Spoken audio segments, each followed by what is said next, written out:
بسم اللہ الرحمن الرحیم۔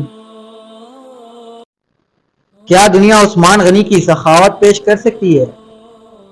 اللہ رب العزت نے جن صحابہ کرام کو دنیا کا مال دیا، وہ دونوں ہاتھوں سے اللہ تعالیٰ کے راستے میں خرچ کرتے تھے تاکہ اللہ کے یہاں زیادہ سے زیادہ رتبے پائیں۔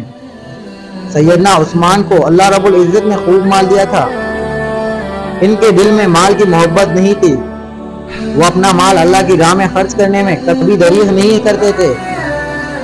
یہ روما ایک کنواں تھا، یہودی کی ملکیت میں تھا۔ اس وقت مسلمانوں کو پانی حاصل کرنے میں کافی مشکل کا سامنا تھا، وہ اس یہودی سے پانی خریدتے تھے۔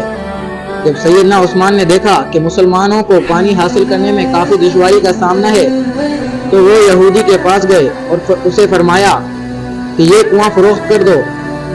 اس نے کہا میری تو بڑی کمائی ہوتی ہے، میں تو نہیں بیچوں گا۔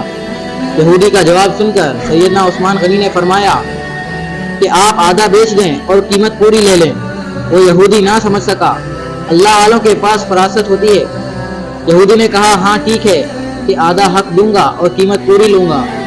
چنانچہ اس نے قیمت پوری لے لی اور آدھا حق دے دیا اور کہا کہ ایک دن آپ پانی نکالیں اور دوسرے دن ہم پانی نکالیں گے۔